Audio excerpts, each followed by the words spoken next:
Bismillahirrahmanirrahim. Alhamdulillahi rabbil alamin wassalatu wassalamu ala asyrafil anbiya'i wal mursalin sayyidina Muhammad wa alihi wa sahbihi ajma'in. Yang dihormati pengurusi surau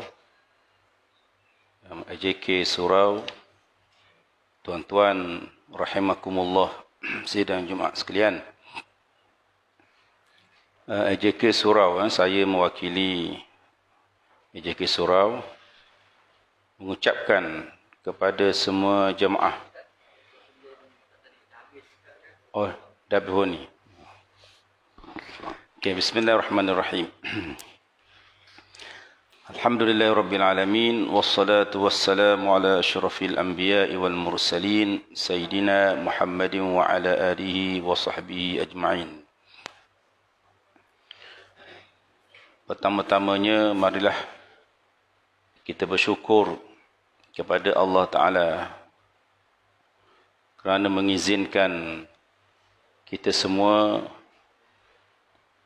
hidup dalam iman, hidup dalam Islam, yang mana nikmat ini bukan senang untuk dicapai, dicari, ya.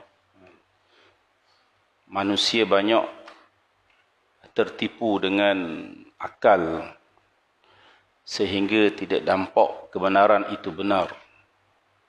Walaupun jelas evidence, bukti di hadapan mata, tapi akal tetap dipengaruhi oleh nafsu, dipengaruhi oleh kehidupan, dipengaruhi oleh pengalaman dan seumpamanya, lalu memilih jalan kesesatan. Wal'iyadzubillah. Kerana secara fitrahnya di alam roh kita sudah mengiyakan pertanyaan Allah apabila ditanya alastu bi rabbikum, tidakkah aku Tuhan kamu? Maka semua roh termasuk kita telah menjawab dengan tegas bahawa Allah Ta'ala itu Tuhan kita. Kemudian ditambah lagi dengan kita dilahirkan yuladu alal fitrah. Kita dilahirkan di atas fitrah, kesucian, taat, menyembah Allah Ta'ala. Tetapi oleh kerana terlampau banyaknya pengalaman yang menyesatkan, kehidupan yang menggoda, lalu banyak akal tersalah memilih jalan, tidak memilih jalan iman dan Islam. Itulah perkara yang patut kita bersyukur.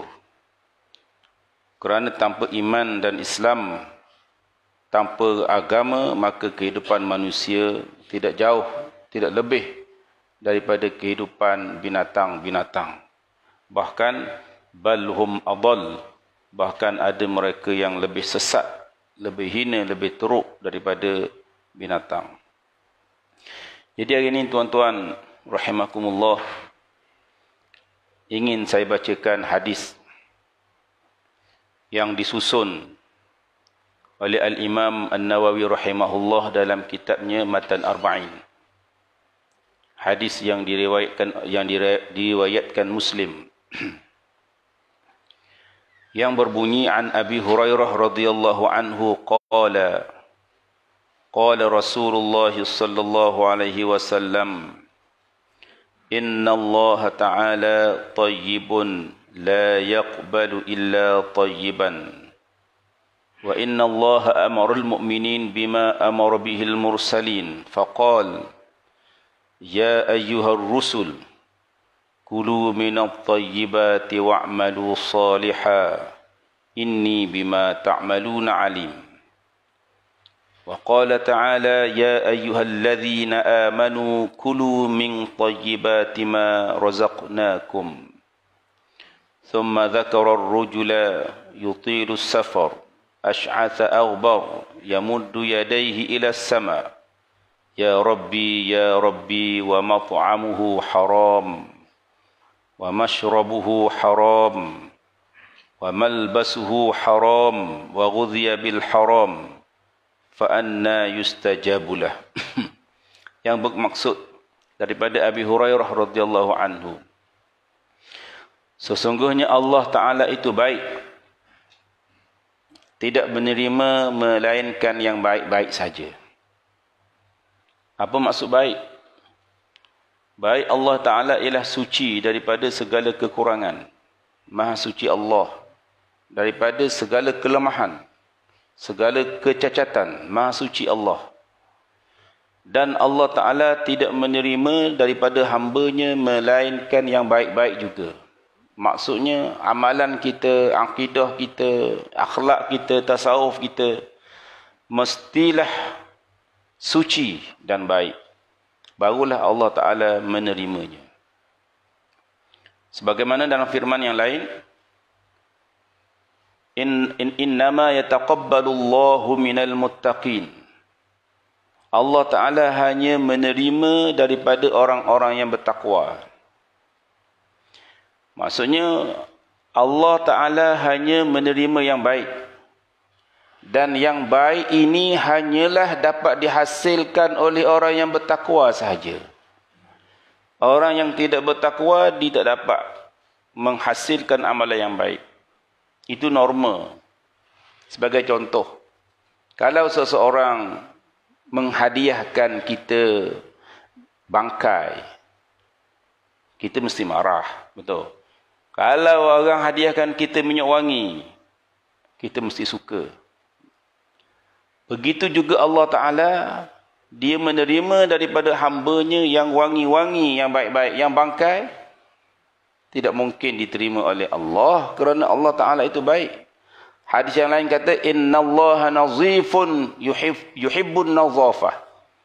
Allah Ta'ala bersih dan suka kepada kebersihan.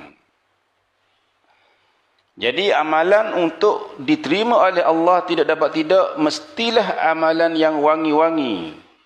Tidak boleh amalan yang bangkai-bangkai, najis-najis, kotor-kotor untuk dihadiahkan kepada Allah. Tak boleh.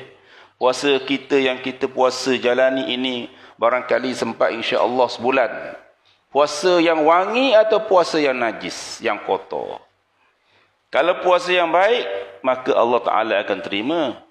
Kalau puasa yang najis, yang kotor, yang cacat, yang penuh dengan keaiban dan kekurangan, mana mungkin Allah Ta'ala menerimanya kerana Allah Ta'ala adalah baik, suci.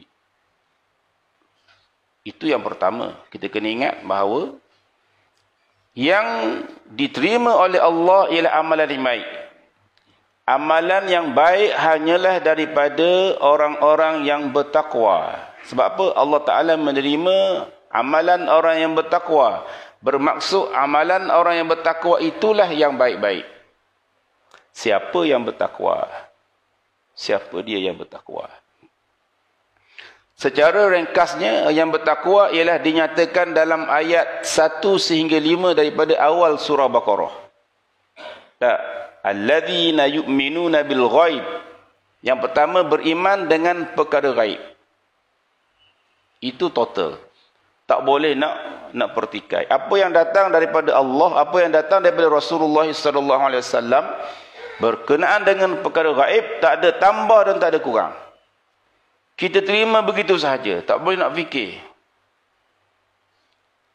Alladzina yu'minuna bil ghaibi wa yuqimunas shalah. Yang mendirikan sembahyang. Yang mendirikan sembahyangnya mestilah sembahyang yang kualiti. Bermula daripada yang wajib-wajib, yang rukun-rukun sehinggalah yang sunat-sunat dan adab-adab. Mestilah dipenuhi supaya sembahyang kita menjadi sembahyang suci murni, yang betul. Bukan sembahyang yang cacat, sama seperti sembahyang yang patung-patung, manusia-manusia yang tidak berakal. Tidak ada nilai di sisi Allah Ta'ala. Tajwidnya, memahami ayat yang dibacanya, itu tambahan untuk supaya sembahyang kita adalah sembahyang orang-orang yang bertakwa. Supaya amalan yang lain diterima oleh Allah Ta'ala. 3 je kita kena ingat. Yang pertama, beriman dengan perkara gaib. Yang kedua, solat elok-elok. Yang ketiganya ialah bersedekah. wa yunfiquna mimma razaqnahum yunfiqun. Daripada kurniaan kami dia bersedekah. Jadi 3 perkara ni kalau kita ada, maka kita adalah orang-orang yang bertakwa. Lalu amalan orang-orang yang bertakwa ini, itulah sahaja yang diterima oleh Allah. Kerana amalan orang bertakwa sahajalah yang suci murni. Kalau tidak, yang masyhur dalam kalangan kita, ada orang alim yang ditolak ilmunya. Ada orang yang berjihad yang ditolak jihadnya. Ada orang yang bersedekah segala hartanya, ditolak sedekahnya. Kenapa? Kerana amalannya penuh dengan kecacatan, tidak ikhlas. Jadi kita, macam kita puasa. Banyak orang dia berpuasa, dia jaga benarlah. Makan, minum dan jima'. 3 perkara ni je lah yang membatalkan puasa. Dan semua orang boleh jaga perkara ni. Terutamanya bujang. Lagilah boleh jaga perkara ni. Kalau baru kahwin, susah sikit lah nak jaga. Tak? Yang kalau dah tua macam kita ni, gagahlah sikit kalau nak jaga. Orang muda-muda baru kahwin, Sya'ban baru ni dah lepas. Duduk jauh sikit. Kena social distancing. Kalau orang kata semeter, dia kena 3 meter dengan bini. 3 perkara ni. Tapi orang lupa yang keempat. Perkara yang membatalkan pahala puasa. Itulah puasa anggota. Banyak dalam hadis-hadis sebut, Allah Ta'ala tidak memandang puasa yang tidak meninggalkan maki-makian. Walaupun dia meninggalkan lapar dan dahaga. Banyak orang yang berpuasa hanya dapat lapar dan dahaga. Itu Nabi nyatakan dalam hadisnya. Jadi kalau kita boleh buang 4 perkara ni, barangkali kita termasuk dalam puasa orang-orang yang bertakwa. Dan kita nak jaga anggota kita daripada dosa ni bukan senang. Bukan senang. Sebab menjaga anggota ni, kalau kita sembahyang, sembahyang itu mencegah kita daripada kemungkaran dan dosa. Tanha 'anil fahsya'i wal munkar. Tapi puasa, kita sendiri yang mesti mencegah. Kerana dengan puasa, saya akan mencegah diri saya daripada segala dosa. Ini mengajar sentiasa ingat kepada Allah, lalu membawa seseorang itu kepada takwa. Sebab itulah dalam ayat yang menyuruh kita berpuasa, akhirnya ialah la'allakum tattaqun, supaya kamu menjadi orang-orang yang bertakwa. Bila kita jadi bertakwa dengan puasa, maka kita akan dapat satu lagi anugerah. Amalan kita diterima oleh Allah. Kalaulah amalan kita ni tidak diterima oleh Allah, kalaulah kita nampak, kita sembahyang, Tuhan kata kosong, markah awak kosong. Belum sembahyang, Tuhan dah kata awak sembahyang kosong. Agak-agak kita sembahyang tak? Tak sembahyang kita. Jadi sembahyang kita selama ni kita kena cek. Janganlah jadi sembahyang yang kosong. Bahkan ada mereka yang sembahyang tetapi dijanjikan dengan neraka, wal'iyadzubillah. Jadi yang pertamanya kita kena ingat, Allah Ta'ala suci, baik, dan dia hanya menerima yang baik-baik, dan orang yang baik-baik hanyalah orang yang bertakwa. Yang seterusnya, Allah Ta'ala untuk menjadi syarat untuk menjadi suatu amalan itu diterima oleh Allah. 2 syarat ni kena ingat, di samping sifat takwa yang kita sebut tadi. Yang pertama, kena patuhi syariat. Patuhi syariat. Yang kedua, kena ikhlas. Buat 2 perkara ni, insya-Allah. Sekecil-kecil perkara pun Tuhan tak kisah. Yang penting Tuhan terima. Kalau Tuhan terima, walaupun sekecil-kecil perkara, syurgalah seseorang itu. Kerana timbangannya akan diberatkan oleh Allah Ta'ala. Tidakkah kita mendengar Bilal bin Rabah, hanya sembahyang sunat saja yang menyebabkan dia masuk syurga?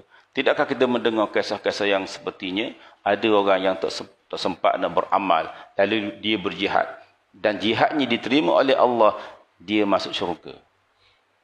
Begitulah cerita-cerita yang berlaku pada zaman Nabi SAW. Yang keduanya ialah, hadis ini menyatakan Allah Ta'ala menyuruh orang-orang yang beriman sama dengan suruhan para rasul. Memberi erti bahawa kita tak boleh sama sekali jauh daripada jalan Rasul. Tak boleh langsung jatuh. Tak boleh jatuh. Kalau jatuh sikit, rosak habis amalan kita. Ya, ini perlu kepada ilmu, perlu kepada pengajian, perlu pada mendalami. Walaupun kita dah tua, walaupun kita dah hebat, jangan sekali-kali kita bangga dengan ilmu lalu menghalang kita mendengar ilmu. Walaupun kita hebat sekalipun. Kerana ada di antara perkara-perkara yang kita lupa. Ada saya jumpa, ya, seorang yang kira pakar dalam membaca Al-Quran. Tapi dia baca Sami Allah, Batanya macam Sami Allah, Jadi kalimah-kalimah seperti ini, orang alim pun kadang-kadang tergelincir. Jadi, perlu sentiasa ada muhasabah, sentiasa ada dengar ilmu, sentiasa mengajar ilmu supaya kita sentiasa di atas landasan Rasulullah SAW. Dengan firman-Nya, Rasulullah SAW beri contoh. Suruhan Allah sama sahaja, sama ada kepada Rasul ataupun kepada orang-orang yang beriman. Ya ayyuhar rusul, kulu minat tayyibati wa'malu salihan, inni bima ta'maluna alim. Wahai para rasul, makanlah yang baik-baik. Ya ayyuhalladzina amanu kulu min tayyibati ma razaqnakum. Wahai orang yang beriman, makanlah yang baik-baik daripada kurniaan kami. Yang rasul, makanlah wahai rasul yang baik-baik dan beramal soleh. Itu rasul. Makan baik-baik, beramal soleh. Mukmin, makanlah yang baik-baik daripada kurniaan kami dan bersyukur. Nampak macam perbezaan. Tapi Nabi kata sama sebenarnya. Sama dekat mana? Yang pertamanya, bersyukur itu termasuk amalan soleh. Wahai orang yang beriman, wahai para Nabi, makanlah daripada yang baik-baik dan beramal soleh. Wahai orang yang beriman, makanlah yang baik-baik daripada kurniaan kami dan bersyukurlah. Bersyukur itu sebenarnya amalan soleh. Termasuk dalam amalan soleh. Tapi dia highlightkan di situ. Kenapa disebut di sini? Disebut di sini. Disebut di sini yang pertama, dalam amalan soleh, kita kena ingat bersyukur itu. Kena segerakan bersyukur itu. Dalam amalan soleh, ini penting sekali dalam hadis ini. Dalam ayat yang sama dengan Rasul. Bersyukur. Dan beramal soleh itu termasuk bersyukur. Jadi apabila kita dapat kurniaan Allah Ta'ala, maka hendaklah seseorang itu beramal soleh dengan kurniaan Allah. Terutamanya bersyukur, wahai orang-orang yang beriman. Bila kita dapat yang pertama sekali, kita kena ingat syukur hati. Ini kena yang pertama sekali. Dapat je, Alhamdulillah, terima kasih Tuhan. Kita nak sebut ke Melayu ni kadang-kadang tak masuk, sebut ke Arab tak masuk dalam hati. Alhamdulillah. Toho. Bahasa Terengganu panggil kan. Kalau bahasa Kuala Lumpur panggil surface je. Di atas permukaan. Tapi sebut kata, bila dapat hadiah daripada Allah, terus kata, terima kasih Tuhan. Pemberianmu ini aku akan guna untuk kebaikan. Baru masuk hati. Lama-lama ajar bahasa Melayu tu, kalau itu bahasa Melayu kita, bahasa ibunda kita. Kalau bahasa Inggeris, cakaplah thank you Allah. Bukan? Baru dia meresap dalam hati. Kita nak yang tu. Bukan? Kita nak, bila dapat kurniaan, kita nak buat baik. Tapi banyak orang terlupa untuk bersyukur kepada Allah. Dan banyak orang-orang yang sombong, dia kata, akulah yang berkuasa untuk mendapatkan ini. Kebijaksanaan akulah yang dapat itu dan ini. Kerana aku pandailah itu dan ini. Bukannya yang pertama, hadza min fadli rabbi. Ini adalah kurniaan Tuhan.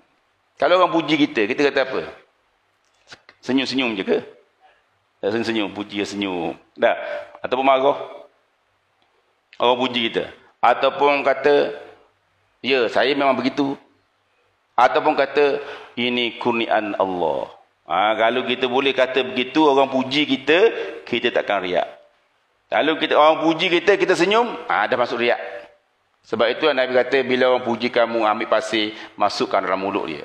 Sebab ketika itu, pujian itu adalah merosakkan.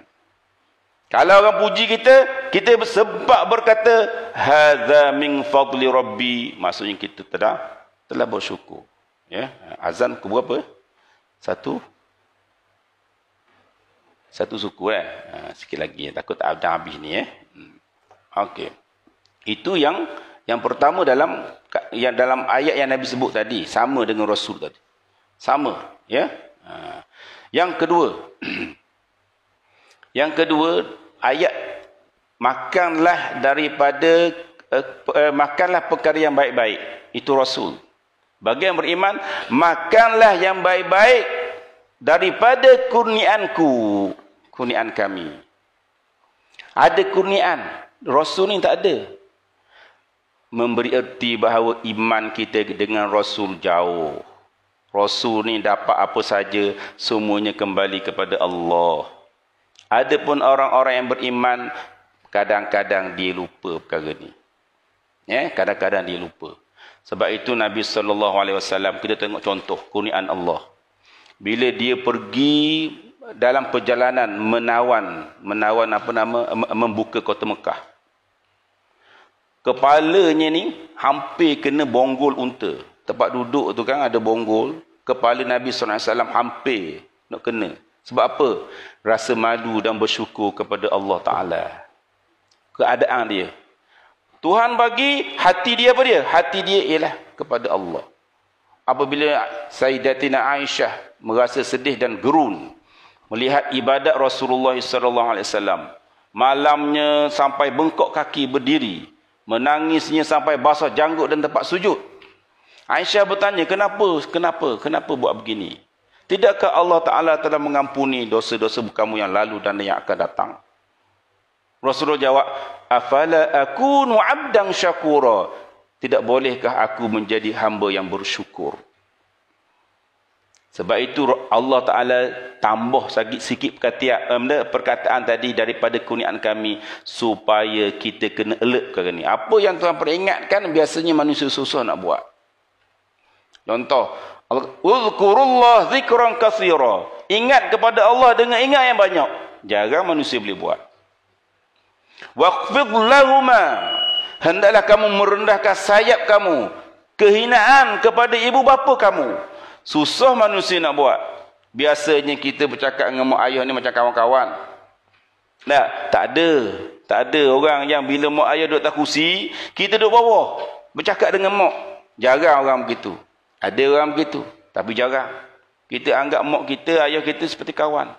Sedangkan Allah Ta'ala memerintah kita merendahkan, menghinakan diri di hadapan mak ayah, menghormati mereka. Oleh kerana Tuhan sebut, susah kita nak buat. Susah kita nak buat. Dan ada orang buat. Siapa yang buat? Wa qalilum min ibadiyasy syakur. Sedikit sahaja dalam kalangan hamba-Ku yang bersyukur. Yang terakhirnya ialah bahawa Rasulullah SAW menyebut seseorang. Dalam hadis ini disebut seorang lelaki. Ya, tapi terjemahan yang paling baik ialah seseorang, lelaki ke perempuan ke masuk semua. Rasulullah SAW menyebut seseorang yang panjang musafirnya, yang berdebu badannya. Musafir banyak debu, muka pun hitam dengan debu-debu, rambut pun kusut masai. Mengangkat tangan kepada Allah, lalu berkata, wahai Tuhan, dia mintalah sesuatu. Lalu Nabi kata, bagaimana doa ini akan diterima oleh Allah? Kita di antara adab berdoa, waktu-waktu yang sangat diperkenankan doa ialah ketika musafir. 3 doa yang tidak akan ditolak sama sekali oleh Allah. Doa ketika musafir, doa orang-orang yang dizalimi, dan doa orang-orang yang berpuasa ketika berbuka. Ketika berbuka tu janganlah doa Allahumma lakasumna pendek sangat tu. Panjang sikit. Sebab itu doa mustajab. Tak wajib, sunat. Tapi itulah doa yang diperkenankan. Maka panjangkanlah doa. Doa ketika bagi orang yang berpuasa ketika berbuka. Masa nak azan tu 10 minit tu doalah biar 10 minit. Doalah apa saja. Itu doa yang sangat mustajab. Jadi doa ni orang yang bermusafir ni bagi kita dari kerana Tuhan kata Nabi sebut bahawa orang ini tidak ditolak doanya, maka panjangkanlah musafir itu. Supaya waktu mustajab itu panjang untuk kita. Satu. Yang kedua ni biasa orang musafir ni dia malas nak sebut nama Tuhan. Letih, tak sibuklah mikir jalan itu, mikir jalan ni. Jaranglah orang yang boleh berzikir dalam apa nama? Dalam kereta ataupun dalam musafir kerana letih, mengantuk, marahnya, hong lah, bukan, stres, jam sana sini lah. Jadi nak zikir tu dalam kereta tu susah, melainkan orang-orang yang diizinkan oleh Allah, diberi nikmat oleh Allah Ta'ala. Itu yang pertama. Yang kedua, asy'atha aghbara, orang yang berdebu, yang kusut masa ini menggambarkan dia kesusahan hidup. Hidup dia sangat susah. Orang begini memang Tuhan terima doa dia. Banyak orang yang berdebu badannya dan berkerintin rambutnya. Yang dia tolak di pintu. Maksudnya nak masuk masjid, tengok apa ni, wuduh ni gelandangan ni, keluar. Bukan, kita tengok dia ni low class. Tetapi apabila dia berdoa kepada Allah, segera Allah Ta'ala perkenankan doanya. Banyak orang begitu. Jadi kita kalau orang minta sedekah tu, yang kusuk masai tu, tak payahlah tolak-tolak. Tapi kita pula janganlah berlakon jadi macam tu. Berlakon jadi gelandangan, minta sana-sana. Konon-kononnya doa kita akan diperkenankan. Itu tak masuk buk tu. Dia tak aci lagu tu. Tapi Nabi sebut kita janganlah halau-halau orang. Jadi yang kedua ni, orang susah, Tuhan terima. Yang ketiga ni, dia mengangkat doa pula. Hatinya penuh ikhlas kepada Allah. Tapi Nabi pun soal, orang begini ni macam mana Tuhan boleh terima doa dia? Sepatutnya Tuhan terima sebab Nabi sebut, Allah Ta'ala sangat malu untuk menolak doa hambanya. Sangat malu. Tuhan terima doa kita ni. Kita je tak nak berdoa. Tiba-tiba Nabi kata, orang begini ni Tuhan tak terima doa. Kenapa? Rupa-rupanya ada lagi benda yang menghalang doa. Apa dia? Wa mat'amuhu haram, makanan dia rupa-rupanya haram. Tuhan tak terima walaupun kita susah lagu mana pun. Sebab tu kita kena ingat. Kita banyak COVID sekarang ni, tak? Kita berdoa semayang. Tuhan tak angkat COVID. Kita kena cek sebab ramai. Di antara doa yang tidak diangkat ialah amar ma'ruf nahi munkar, itu diabaikan. Sehingga doa orang-orang soleh tidak diterima oleh Allah. Itu doa orang-orang soleh tidak diterima oleh Allah. Sebab apa? Sebab amar ma'ruf nahi munkar ini tidak digemblengkan, dibiarkan, dipejamatakan. Jadi kalau kita berdoa baca Yasin sokmo-sokmo, kita rasa barangkali orang ke masjid ni orang soleh-soleh lah.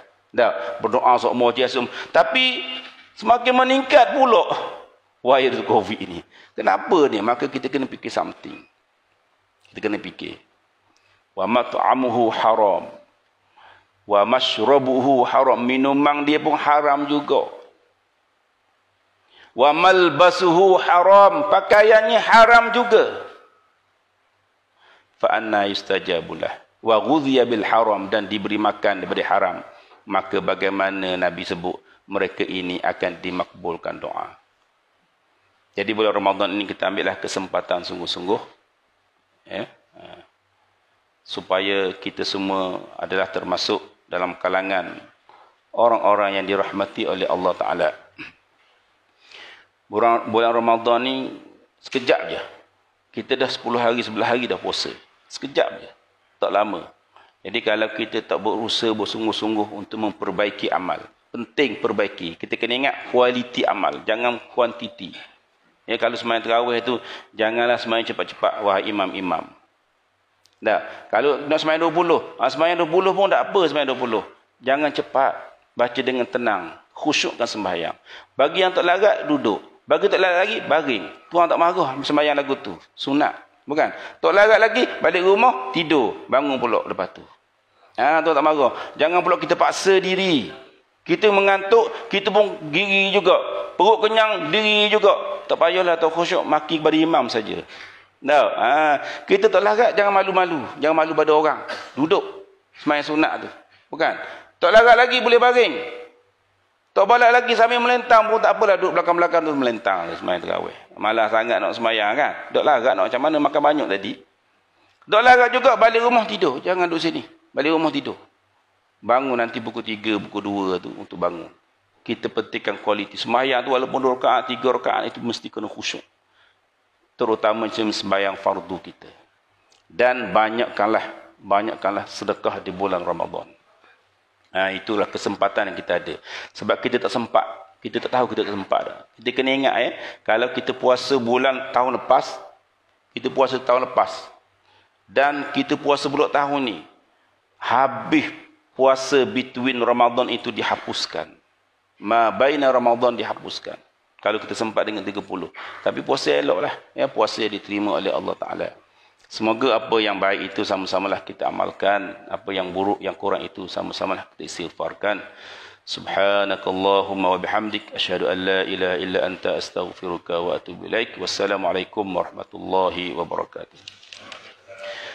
Akhirnya sebagai wakil dari wakil AJK Surau mengucapkan kepada semua jemaah selamat mengerjakan ibadah puasa di bulan Ramadan yang mulia ini.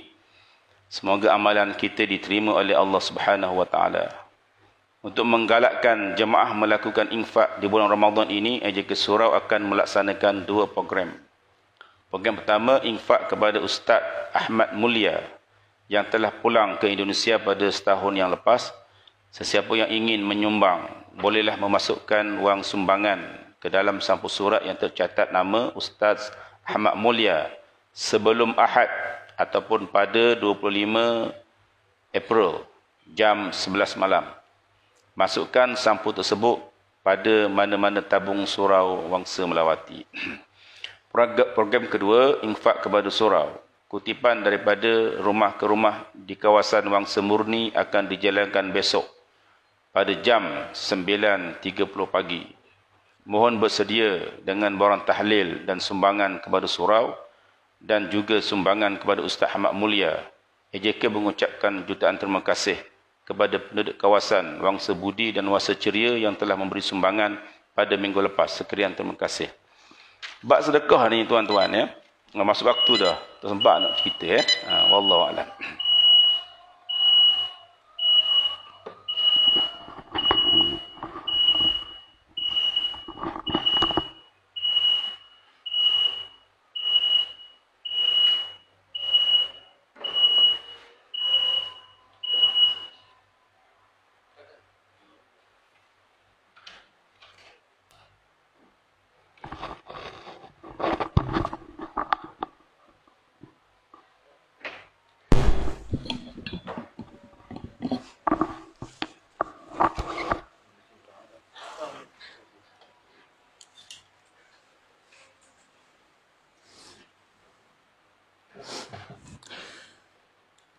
Allahu Akbar.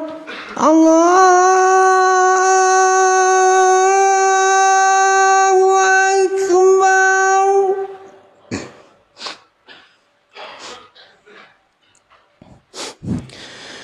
Allahu Akbar.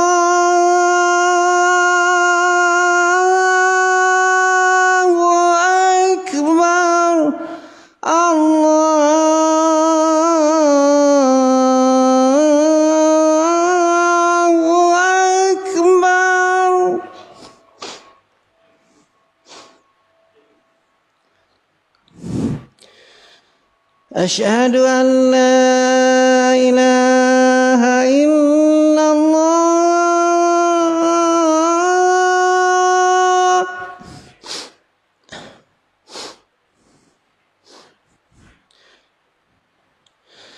أشهد أن لا إله إلا الله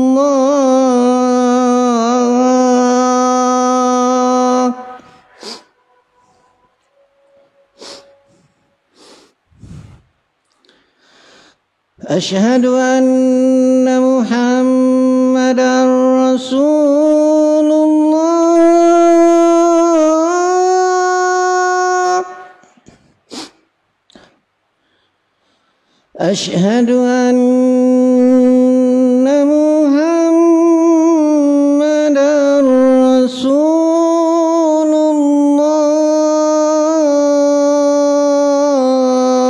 الله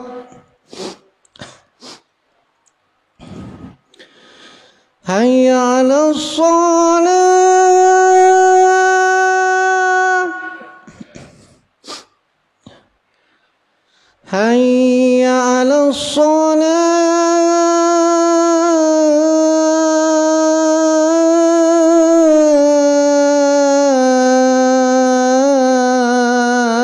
الصلاة حي على الفلاح حي على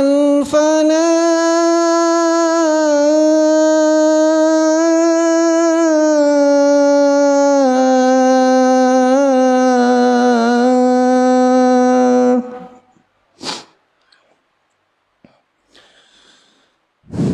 الله أكبر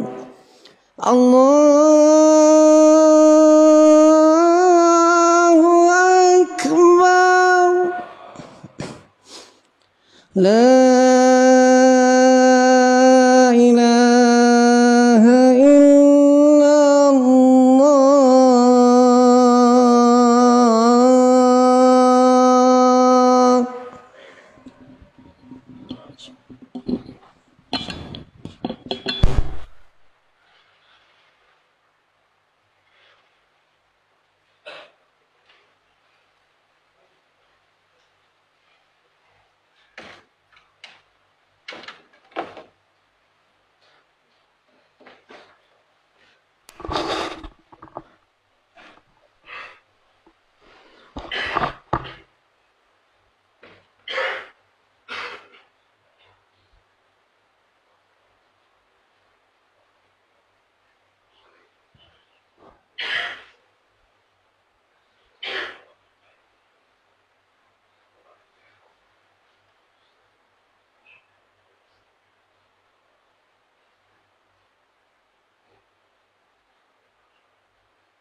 إن الله وملائكته يصلون على النبي يا أيها الذين آمنوا صلوا عليه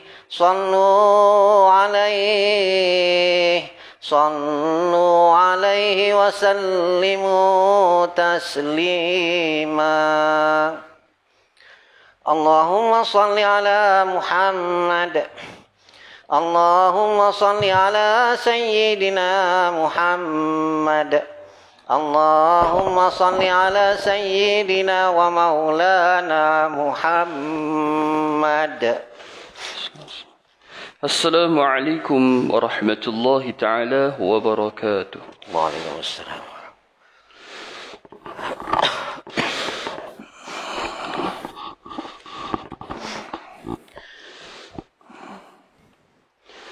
Allahu Akbar, Allahu Akbar, Allahu Akbar, Allahu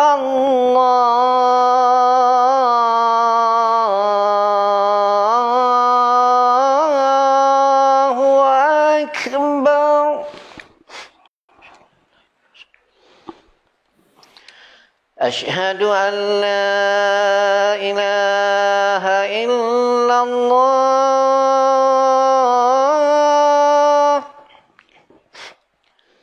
Ashhadu an la ilaha illallah.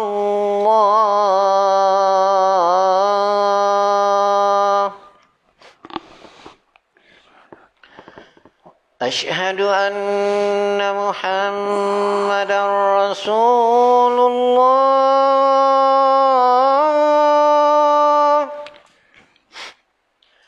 Ashhadu anna Muhammadan Rasulullah.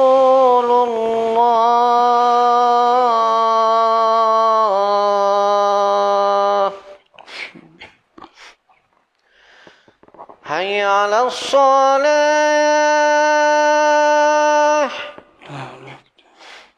Hayya 'alas shalah.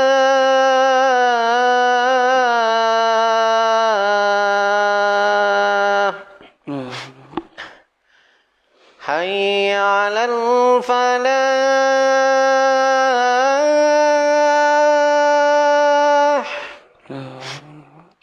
Hayya 'alal falah.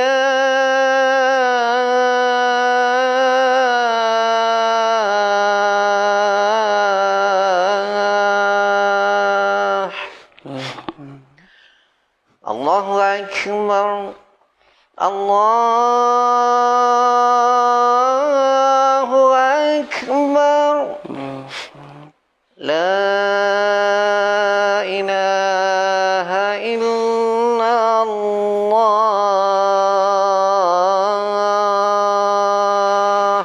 La ilaha illallah.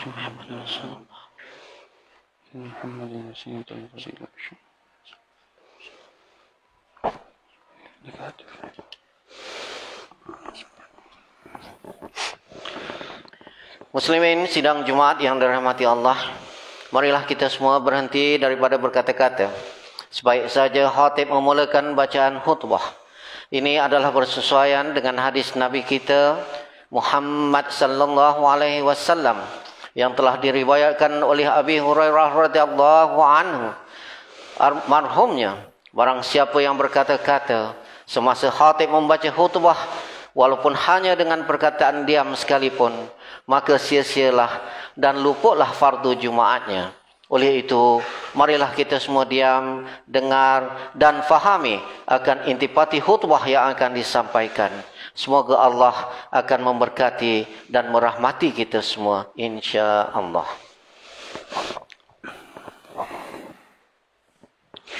Innal hamdalillah nahmaduhu wa nasta'inuhu wa nastaghfiruhu wa natubu ilayh. Ashhadu an la ilaha illallah wahdahu la sharika lah wa ashhadu anna Muhammadan 'abduhu wa rasuluh. Allahumma salli wa sallim ala nabiyyina Muhammad وعلى آله وصحبه ومن دعا بدعوته إلى يوم الدين. أما بعد، فيا عباد الله اتقوا الله، اتقوا الله، أوصيكم ونفسي بتقوى الله وطاعته لعلكم تفلحون. أعوذ بالله من الشيطان الرجيم. كتاب أنزلناه إليك مبارك ليتدبروا آياته وليتذكر أولو الألباب. صدق الله العظيم. Sidang hadirin Jumaat rahimakumullah, marilah kita bertakwa kepada Allah Subhanahu wa taala dengan mengerjakan segala perintahnya dan menjauhi segala larangannya. Semoga madrasah Ramadan yang sedang kita jalani ini dapat menyuburkan ketakwaan kita yang tinggi kepada Allah Subhanahu wa taala bagi mencapai kejayaan hidup di dunia dan di akhirat. Mimbar ingin mengajak kaum muslimin sekalian untuk sama-sama mendengar serta menghayati khutbah yang bertajuk Kalam Suci Anugerah Ilahi. Sidang hadirin Jumaat yang dirahmati oleh Allah Subhanahu wa taala sekalian, Ramadan adalah bulan kemuliaan yang padanya diturunkan Al-Quran oleh Allah Subhanahu wa taala daripada Lauh Mahfuz ke Baitul Izzah di langit dunia. Setelah itu ia diturunkan secara beransur-ansur kepada baginda Nabi sallallahu alaihi wasallam melalui perantaraan malaikat Jibril alaihi salam selama 23 tahun. Al-Quran adalah mukjizat yang teragung oleh baginda Nabi sallallahu alaihi wasallam yang terpelihara sehingga ke hari ini. Firman Allah Subhanahu wa taala di dalam surah As-Sad ayat yang ke-29 yang bermaksud, Al-Quran ini sebuah kitab yang kami turunkan kepadamu dan umatmu wahai Muhammad. Kitab yang banyak faedah dan manfaatnya untuk mereka memahami dengan teliti kandungan ayat-ayatnya, dan untuk orang-orang yang berakal sempurna beringat mengambil iktibar. Menurut Syekh Asy-Sya'rawi rahimallahu taala anhu, ketika menafsirkan kalimah mubarak dalam ayat tersebut, ia membawa maksud adalah benda yang sedikit tetapi manfaat dan kebaikannya jauh melebihi apa yang digambarkan.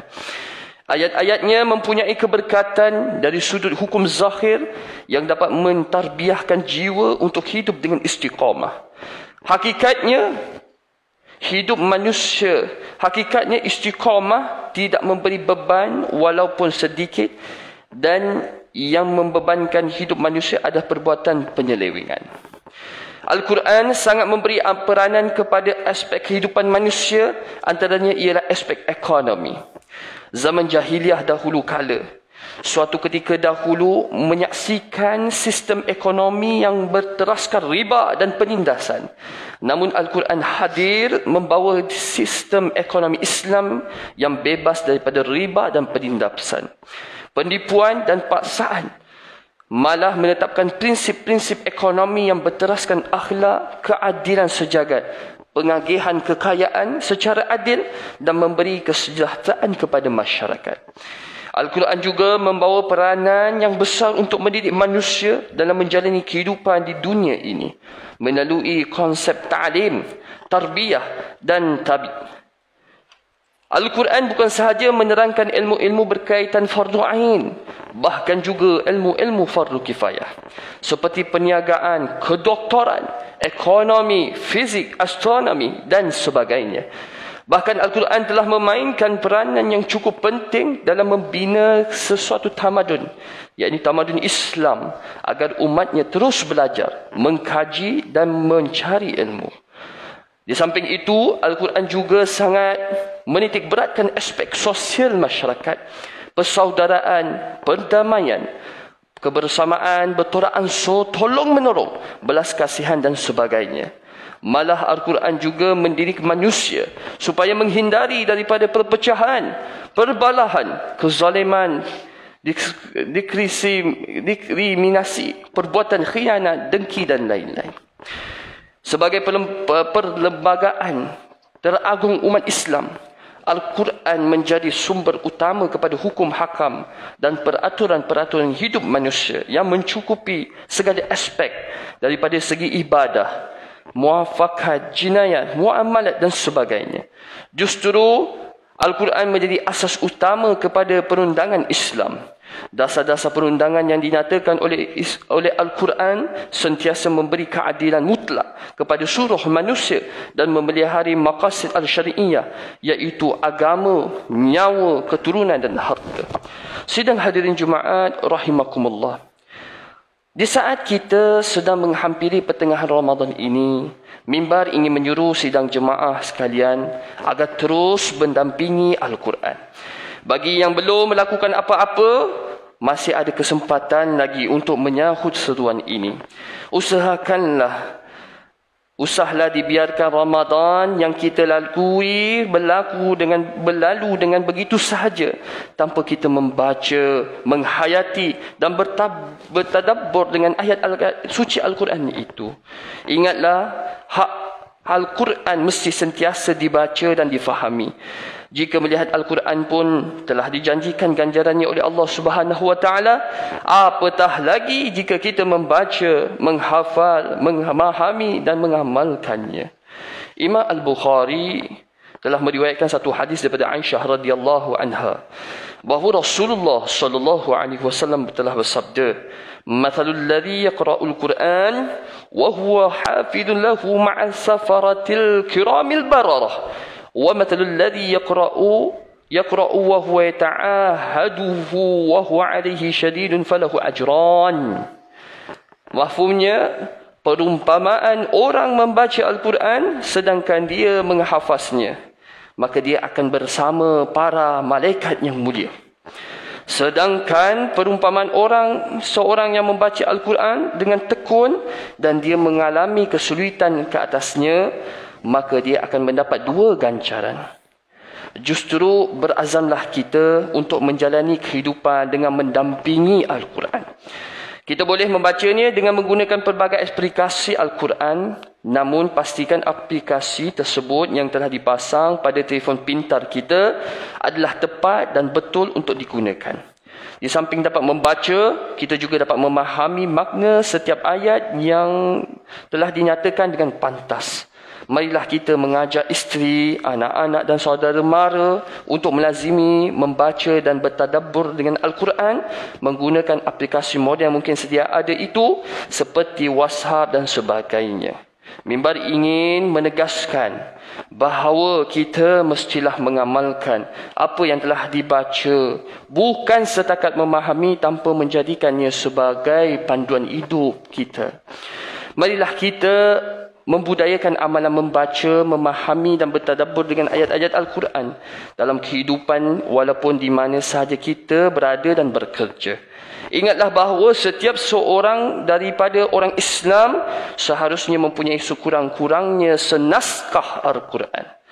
Justru amatlah digalakkan kita menghadiahkan Al-Quran kepada ahli keluarga. Amatlah digalakkan juga kita bersedekah dengan naskah-naskah yang sedia ada. Di samping itu, kita juga boleh mewakafkan Al-Quran kepada pihak-pihak yang memerlukan. Dalam suasana keindahan melakukan ibadah di bulan Ramadan ini, marilah kita mengambil peluang untuk bertadarus Al-Quran di masjid, surau, rumah, pejabat dan di mana sahaja yang sesuai demi meraih keberkatan dan kerahmatan daripada Allah Subhanahu wa taala di bulan yang mulia ini. Sidang hadirin Jumaat rahimakumullah, Al-Quran merupakan anugerah terbesar bagi kehidupan kita. Ia adalah penawar bagi segala penyakit rohani dan jasmani manusia. Ia menjadi pengubat buat jiwa manusia yang sedang dilanda keresahan, kebimbangan dan keluh kesah. Dalam situasi pandemik COVID-19, tidak dinafikan kebanyakan masyarakat kita pada hari ini dihimpit dengan pelbagai tekanan hidup, kesempitan dan kesusahan. Justru Al-Quran adalah penawar yang dapat menenteramkan dan mengharmonikan jiwa insan yang dihimpit berbagai mehna dan ujian. Mudah-mudahan dengan keberkatan Al-Quran yang selalu kita lazimi di bulan yang mulia ini, Allah Subhanahu wa taala menghapuskan wabak pandemik COVID-19 di muka bumi ini. Mengakhiri khutbah Pada hari ini renungkanlah firman Allah Subhanahu wa taala dalam surah Al-Isra ayat yang ke-82. A'udzu billahi minasyaitonir rajim. Wa nunazzilu minal Qur'ani ma huwa shifaa'un wa rahmatun lil mu'minina wa la yazidu adh-dhalimina illa khasara. Shadaqallahul azim. Mafhumnya, dan kami turunkan dengan beransur-ansur dari Al-Quran ayat-ayat suci yang menjadi ubat penawar dan rahmat bagi orang-orang yang beriman kepadanya. Dan sebaliknya, Al-Quran tidak menambahkan orang-orang yang zalim disebabkan keingkaran mereka, melainkan kerugiannya juga. بارك الله لي ولكم بالقرآن العظيم ونفعني وإياكم بما فيه من الآيات وذكر الحكيم وتقبل مني ومنكم تلاوته إنه هو السميع العليم. أقول قولي هذا وأستغفر الله العظيم لي ولكم ولسائر المسلمين والمسلمات والمؤمنين والمؤمنات الأحياء منهم والأموات فاستغفروه إنه هو الغفور الرحيم. آمين آمين يا موفق الطائعين ووفقنا لطاعتك أجمعين وتب علينا وعلى المسلمين واغفر ذنب من يقول أستغفر الله العظيم ونستغفر الله.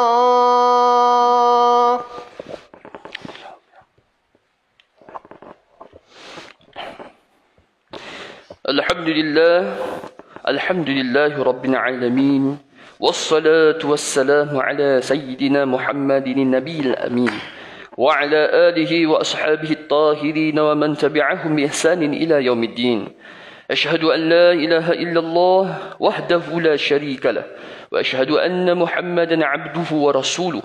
أما بعد فيا عباد الله اتقوا الله حق تقاته واعلموا أن الله أمركم بأمر عظيم، أمركم بالصلاة وتسليم على نبيه الكريم، فقال تعالى: أعوذ بالله من الشيطان الرجيم، إن الله وملائكته يصلون على النبي يا أيها الذين آمنوا صلوا عليه وسلموا تسليما. اللهم صل على سيدنا محمد وعلى آل سيدنا محمد كما صليت على سيدنا إبراهيم وعلى آل سيدنا إبراهيم وبارك على سيدنا محمد وعلى آل سيدنا محمد كما باركت على سيدنا إبراهيم وعلى آل سيدنا إبراهيم في العالمين إنك حميد مجيد. وارض اللهم عن الخلفاء الراشدين وعن بقية الصحابة أجمعين وعن التابعين والتابع التابعين ومن تبعهم بإحسان إلى يوم الدين، وارض عنا معهم يا أكرم الأكرمين. اللهم اغفر للمسلمين والمسلمات والمؤمنين والمؤمنات الأحياء منهم والأموات. اللهم أيد بدوام التوفيق والهداية والصحة والسلامة Malikana di kebawah duli yang maha mulia Seri Paduka Baginda yang di-Tuan Agung Al-Sultan Abdullah Ni'ayatuddin Al-Mustafa Billah Shah Ibni Al-Marhum Sultan Haji Ahmad Shah Al-Musta'in Billah.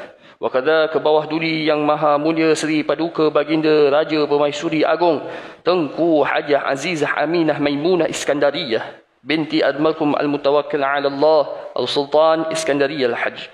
اللهم اجعل بلدنا ماليزيا آمنا مطمئنا سهاء رخاء دار عدل وإيمان وأمن وأمان وسائر البلاد المسلمين.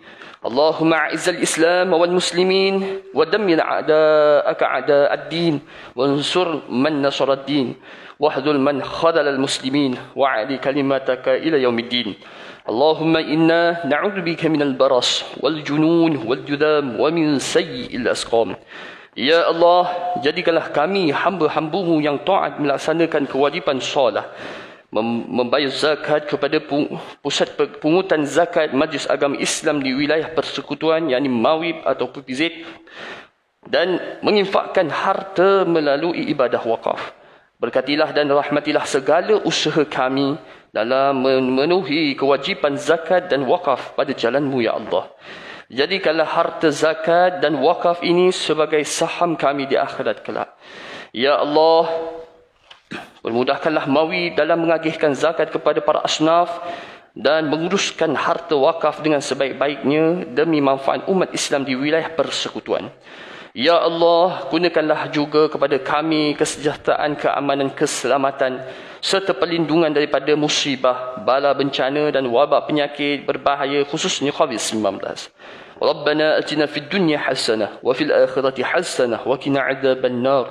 Ibadallah, inna Allah ya'muru bil 'adli wal ihsan wa ita'i dzil qurba wa yanha 'anil fahsya'i wal munkari wal baghi ya'idukum la'allakum tadhakkarun wa fadhkurullaha al-'azima yadhkurkum washkuruhu 'ala ni'amihi yazidkum was'aluhu min fadlihi yu'tikum wa la dhikrullahi akbar wallahu ya'lamu ma tasna'un. Aqim lis-shalah.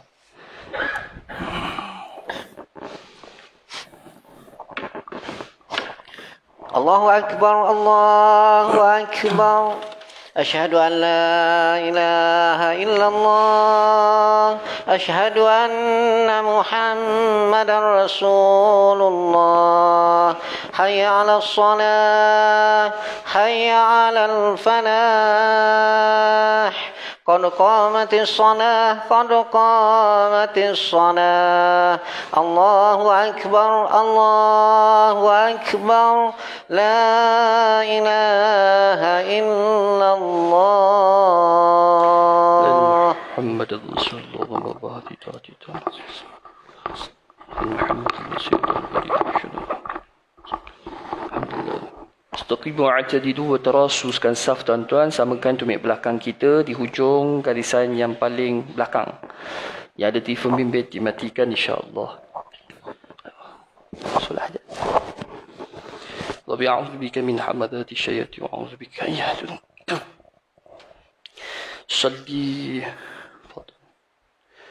صلي فضل الجمعة ركعتين مستقبل. الله أكبر الله أكبر كبيرا الحمد لله كثيرا شهد وشهد حنيف بن سمع الصلاة على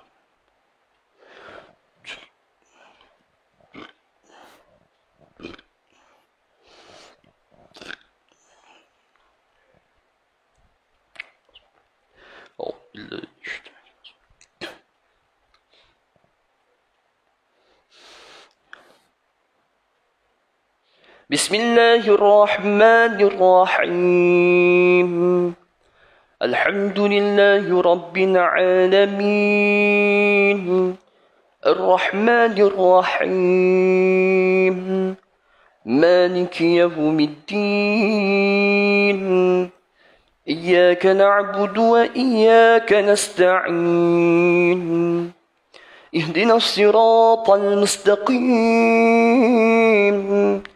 صراط الذين أنعمت عليهم غير المغضوب عليهم ولا الضالين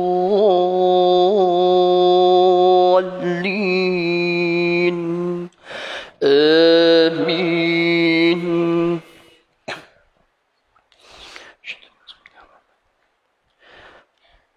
بسم الله الرحمن الرحيم والضحى والليل إذا سجى ما ودعك ربك وما قلى وللآخرة خير لك من الأولى ولسوف يؤتيك ربك فترضى ألم يجدك يتيما فآوى ووجدك ضالا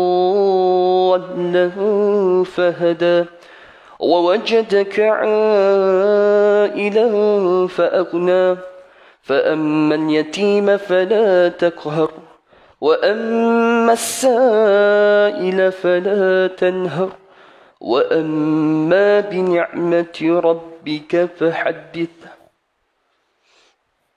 الله أكبر. سبحان الله.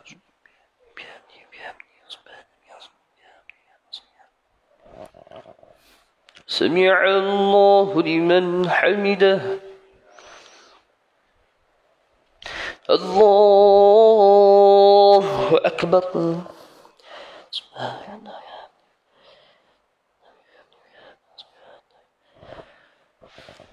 الله أكبر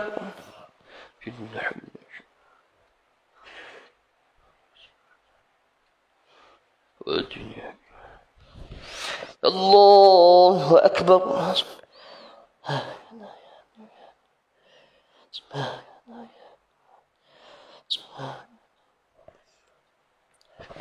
الله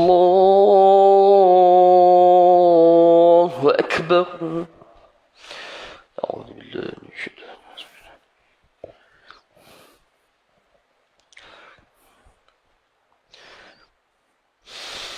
بسم الله الرحمن الرحيم. الحمد لله رب العالمين الرحمن الرحيم مالك يوم الدين إياك نعبد وإياك نستعين اهدنا الصراط المستقيم صراط الذين أنعمت عليهم غير المغضوب عليهم ولا الضالين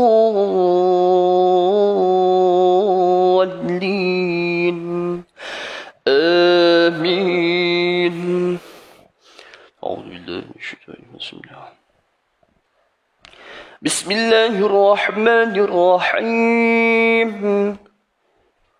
ألم نشرح لك صدرك ووضعنا عنك وزرك الذي أنقض ظهرك ورفعنا لك ذكرك فإن مع العسر يسرا إن مع العسر يسرا فإذا فرغت فانصب وإلى ربك فارغب. الله أكبر.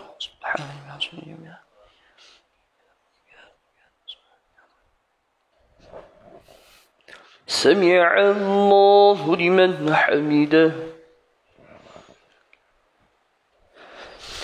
الله أكبر.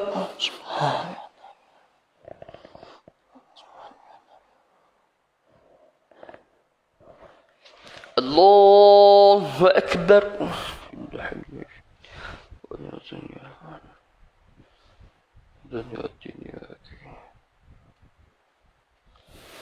الله أكبر.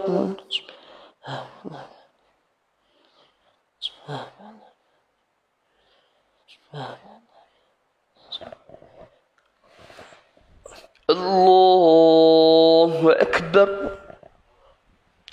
التحيات المباركة والصلاة السلام عليك نبي رحمة الله تعالى السلام علينا وعلى عبادنا أشهد أن لا إله إلا الله أشهد أن محمدا رسول الله بدي وعلى سيدنا محمد اللهم على سيدنا محمد بارك محمد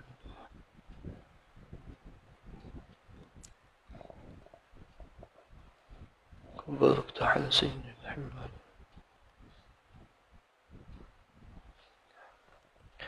السلام عليكم ورحمة الله. السلام عليكم ورحمة الله.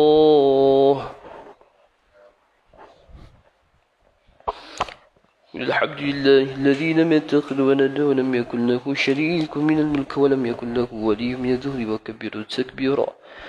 أستغفر الله العظيم الذي لا إله إلا هو الحي القيوم وأتوب إليه. أستغفر الله العظيم الذي لا إله إلا هو الحي القيوم وأتوب إليه. أستغفر الله العظيم الذي لا إله إلا هو الحي القيوم وأتوب إليه. لا إله إلا الله وحده لا شريك له له الملك وله الحمد يحيي ويميت وهو على كل شيء قدير. لا إله إلا الله وحده لا شريك له له الملك وله الحمد يحيي ويميت وهو على كل شيء قدير لا إله إلا الله وحده لا شريك له له الملك وله الحمد يحيي ويميت وهو على كل شيء قدير إلى حضرة سيدنا محمد صلى الله عليه وسلم وإلى أرواح أزواجه وذريته والقرابة والأصحاب والتابعين لهم بإحسان إلى يوم الدين شيء لهم الفاتحة أعوذ بالله من الشيطان الرجيم بسم الله الرحمن الرحيم الحمد لله رب العالمين الرحمن الرحيم مالك يوم الدين إياك نعبد وإياك نستعين اهدنا الصراط المستقيم صراط الذين أنعمت عليهم غير المغضوب عليهم ولا الضالين أعوذ بالله السميع العليم من الشيطان الرجيم بسم الله الرحمن الرحيم الحمد لله رب العالمين حمدا ناهمين حمدا شاكرين حمدا يوافي نعمه يكافئ مزيده يا ربنا لك الحمد كما ينبغي لجلال وجهك وعظيم سلطانك اللهم إنا نسألك موجبات رحمتك وعزائم مغفرتك والسلامة من كل اسم والغنيمة من كل بر والفوز والنجاة من النار اللهم إنا نسألك رضاك والجنة ونعوذ بك من سخطك والنار اللهم إنك عفو كريم تحب العفو فاعف عنا وعن والدينا وعن جميع المسلمين والمسلمات والمؤمنين والمؤمنات برحمتك يا أرحم الراحمين اللهم إنا نعوذ بك من البرص والجنون والجذام ومن سيء الأسقام اللهم اغفر لنا ذنوبنا ولوالدينا وارحمهم كما ربيانا صغيرا اللهم أعز الإسلام والمسلمين وانصرنا لإخواننا المسلمين وكل المجاهدين في كل مكان وفي كل زمن يا أرحم الراحمين ربنا آتنا في الدنيا حسنة وفي الآخرة حسنة وقنا عذاب النار وصلى الله على سيدنا محمد وعلى آله وصحبه وبارك وسلم والحمد لله رب العالمين تقبل الله منكم